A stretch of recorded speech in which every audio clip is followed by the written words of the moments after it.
Tax portal पर ITR भरने में हो रही है दिक्कत, पड़े वजह।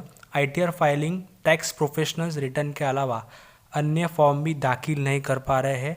इस पोर्टल में कमियों के कारण फॉर्म 15CA और फॉर्म 15CB को मैन्युअल कर दिया गया है। टीडीएस रिटर्न भरने में भी मुश्किल हो रही है और पुराना डेटा भी पूरी तरह उपलब्ध नहीं है।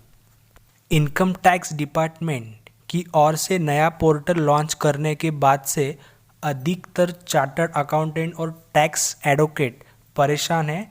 इनकम टैक्स डिपार्टमेंट ने कहा था नए पोर्टल से टैक्स पेयर्स को रिटर्न भरने में आसानी होगी, लेकिन इसके जरिए सीए और अन्य टैक्स प्रोफेशनल्स को भी इनकम टैक्स रिटर्न भरने में मुश्किल हो रही है। पोर्टल पे कौन सी दिक्कत आ रही है अभी ये समझते हैं। इस पोर्टल का बेहद धीमा होना, टैक्स पेयर का प्रोफाइल अपडेट नहीं होना, ओटीपी देर से मिलना, पासवर्ड भूलने का विकल्प नहीं होना, डिजिटल सिग्नेचर नहीं चलना, पहले से भरी गई जानकारी का डाउनलोड नहीं होना जैसे कई समस्याएं हैं। टैक्स प्रोफेशनल्स रिटर्न के अलावा अन्य फॉर्म भी दाखिल नहीं कर पा रहे हैं। इस पोर्टल में कमियों के कारण फॉर्म 15CA और फॉर्म 15CB को मैन्युअल कर दिया गया है।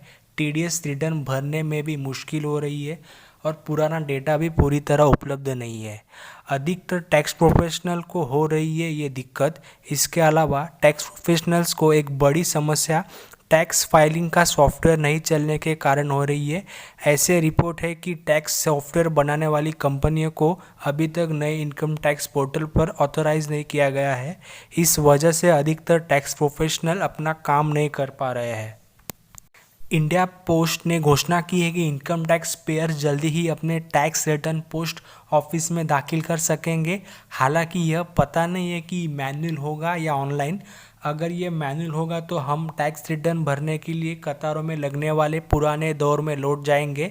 इसे ऑनलाइन करने के लिए नए इनकम टैक्स पोर्टल का सही तरीके से काम करना जरूरी होगा। ऐसा लगता है कि नया इनकम टैक्स पोर्टल जल्दबाजी में और पूरी टेस्टिंग के बिना लॉन्च किया गया है।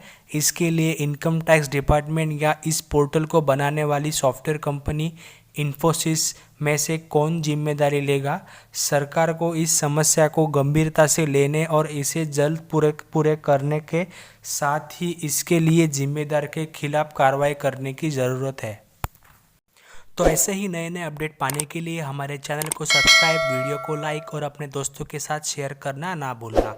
जय Hind, stay safe and stay connect with Hind news.